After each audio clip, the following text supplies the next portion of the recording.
মিমি লিলিকে ডাকতে লাগে। লিলি, এই লিলি, লিলি বাইরে আসে। একটু আগেই তো তোর সাথে খেলাধুলো করে গেলাম রে, আবার আমাকে আসতে বললি কেন রে? কিছু হয়েছে নাকি? না রে, কিচ্ছু হয়নি, তোকে একটা জিনিস দেখানোর ছিল।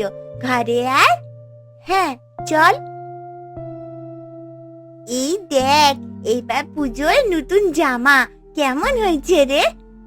কি সুন্দর দেখতে জামাটা, খুব ভালো হয়েছে, তোকে দারুণ মানাবে।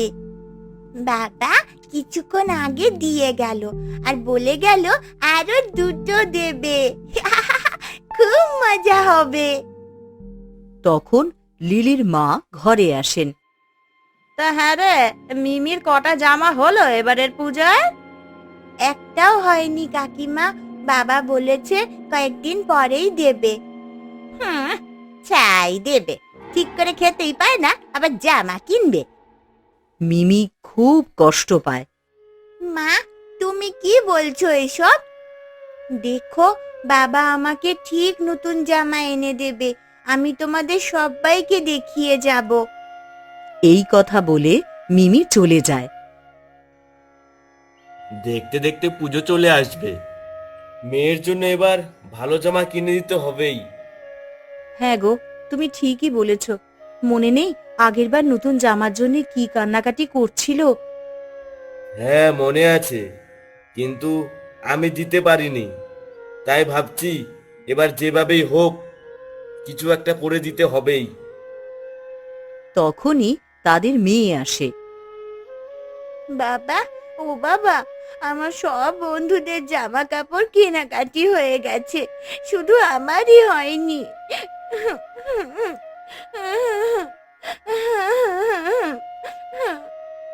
মন খারাপ করে না মা, এবার সবচেয়ে ভালো জামাটা তোকে আমি এনে দেব। এই ব্যাপারে তোর মার সাথে আমি কথা বলেছিলাম। কি মজা, কি মজা, বাবা আমাকে নতুন জামা এনে দেবে, কি মজা। সবাইকে আমার নতুন জামা আমি দেখাবো, বলে আসি গিয়ে। কি গো, মেয়েকে তো বলে দিলে আনবে, এদিকে ঘরে যে একটাও পয়সা নেই। আমি জানি না, তবে একটা ব্যবস্থা করতেই হবে। পরের দিন সকালবেলা দিনেশ জমিতে যায়।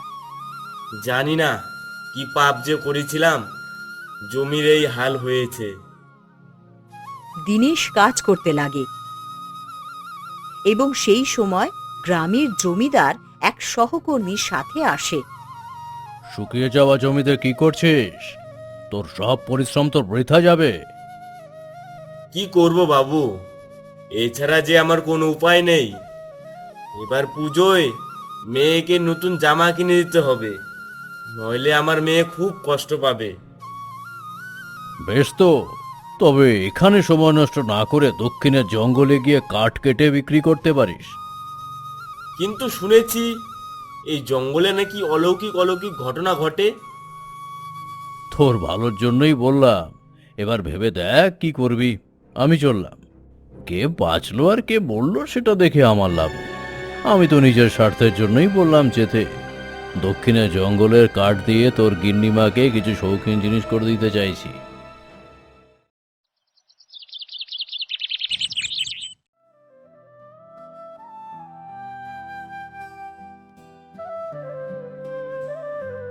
কোথায় গেলে গো? ঘর থেকে আমার কুড়োলটা বের করে দাও। কেন, কি হয়েছে? কোথায় যাবে এখন তুমি? দক্ষিণে জঙ্গল থেকে কিছু কাঠ আনবো, শুনেছি সেই জঙ্গলের কাঠের অনেক মূল্য বেশি। তুমি পাগল হয়ে গেলে নাকি গো? জানো না ওই জঙ্গলে আজব আজব ঘটনা ঘটে। হ্যাঁ শুনেছি, কিন্তু এছাড়া কোনো উপায় নেই, আমাকে যেতেই হবে। তুমি চিন্তা করো না, মায়ের ওপর ভরসা রাখো, আমার কিছুই হবে না। হ্যাঁ গো, সেটাই প্রার্থনা করি। আমি মাকে বলবো সে যেন সবার ভালো করে।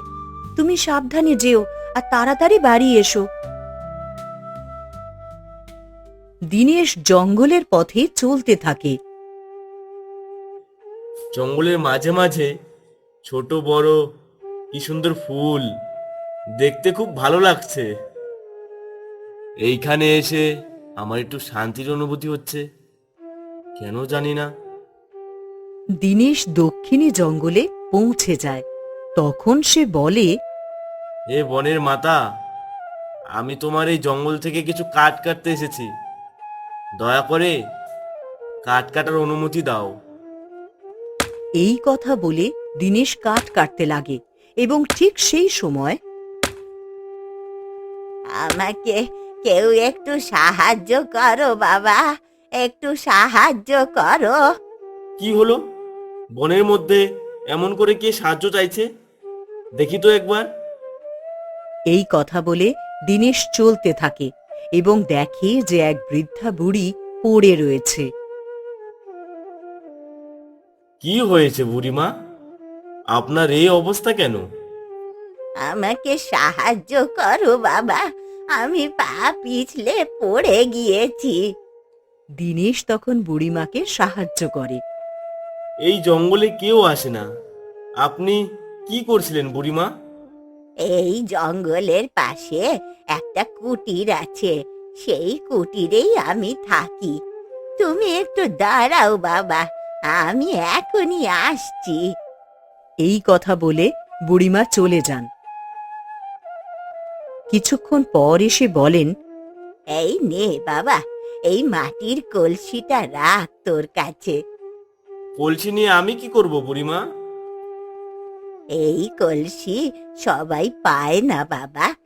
যে ব্যক্তির মন পরিষ্কার আর সরল থাকে, সেই শুধু এই কলসি পাবার অধিকারী হন। এই নে বাবা, এ কোনো সাধারণ মাটির কলসি নয়। এর মধ্যে তুই যতবার মন্ত্র বলবি, ততবারই এই কলসি তোকে নতুন নতুন নানা রঙের জামা কাপড় উপহার দেবে। আর জীবনে তোর কোনো অভাব থাকবে না বাবা। মন্ত্রটা হলো 3 বার করে বলতে হবে, কেমন? এই কথা বলে বুড়িমা সেখান থেকে উধাও হয়ে যায়। ভালোই হলো, আমাকে আর কাঠ কাটতে লাগবে না।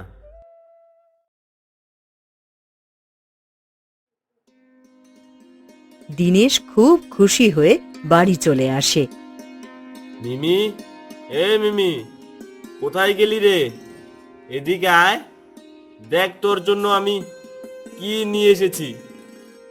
আমার জামা এনেছো বাবা?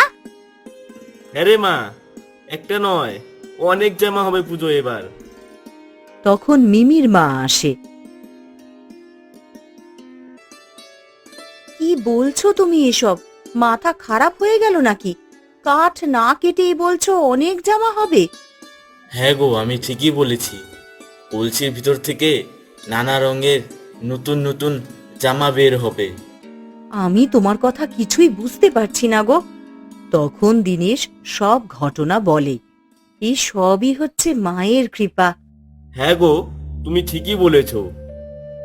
পুজোর আর 2 দিন বাকি বাবা, তাড়াতাড়ি আমাকে জামা বের করে দাও। হ্যাঁ হ্যাঁ, দিচ্ছি। মন্ত্রটা কি যেন ছিল?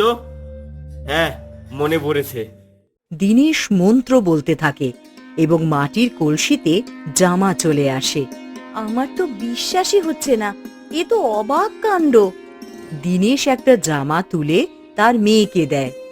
আমার খুব আনন্দ লাগছে বাবা, নতুন জামা পেয়ে। বাহ, জামাটা তো দেখতে খুব সুন্দর, আমাদের মেয়েকে খুব মানাবে। হ্যাঁ, ঠিকই বলেছো, আমাদের এই মেয়েকে খুব মিষ্টি দেখাবে। এদিকে জমিদারের সহকর্মী তাদের উপরে নজর রাখছিল। মালিককে এখনই সব বলতে হবে। এই কথা বলে সহকর্মী ভজা জমিদারের কাছে যায়। কি বলছিস কি তুই এসব? মাটির কলসির থেকে কখনো আবার জামা বের হয় নাকি?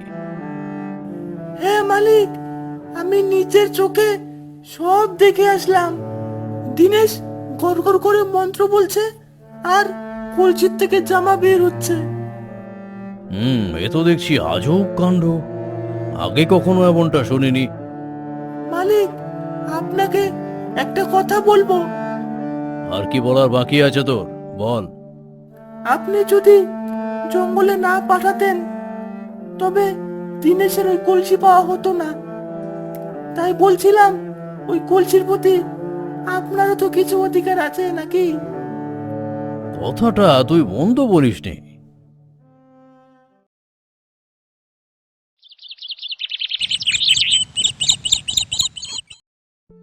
এই কথা বলে জমিদার বাবু তার সহকর্মীর সাথে দীনেশের বাড়িতে যান। দিনেশ, এই দিনেশ, বাড়িতে আছিস নাকি? হ্যাঁ জমিদার বাবু, বলুন, আপনি এই সময়? শুনলাম তুই নাকি এক অলৌকিক মাটির কলসি পেয়েছিস। হ্যাঁ বাবু, আপনি তো ঠিকই শুনেছেন। তা কলসি পেয়ে আমার কথা ভুলে গেলি? মানে? আমার কথা মতো তুই যদি না যেতিস তবে তো আর কলসি পাওয়া হতো না। তাই বলছি, ওই কলসির প্রতি আমারও তো কিছু অংশ আছে, তাই না? আপনি কি বলছেন জমিদার বাবু? প্রাণের ঝুঁকি নিয়ে সেখানে গিয়েছিল, যদি ওর কিছু হয়ে যেত তাহলে আমাদের কি হতো বলুন তো? চুপ করো, জমিদার বাবু ঠিকই বলছেন। এই কথা বলে দীনেশ ঘর থেকে কলসি নিয়ে আসে। না বাবা, তুমি দিও না, এই কলসিটা আমার বন্ধু হয়ে গেছে। মন খারাপ করে না মা, তোমার বন্ধু তোমার কাছেই চলে আসবে। জমিদার বাবু কলসি নিয়ে সেখান থেকে চলে যান।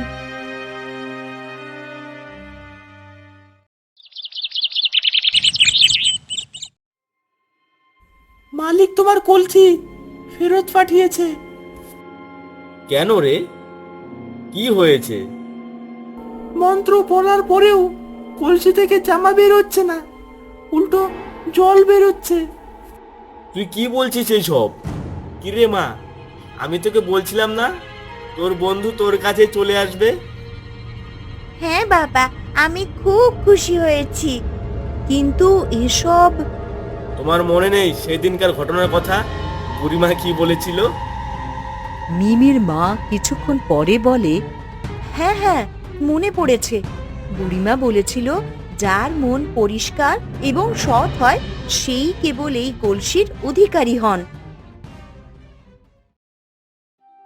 আমাদের মতো অনেক মা বাবা আছে যারা তাদের সন্তানদের জন্য হয়তো ভালো জামা কাপড় কিনতে পারছে না। আমি তাদের জন্যই কিছু করে দিতে চাই। এই তো খুব ভালো কথা। হ্যাঁ বাবা, তুমি ঠিকই বলেছ। আমিও চাই গ্রামের সবাই যেন নতুন জামা পরে পুজো দেখতে পারে। খুব মজা হবে, আমরা সবাই মিলে একসাথে আনন্দ করব। গাছের নিচে একটা দাদু বসে থাকে, তাকেও আমি আসতে বলবো বাবা।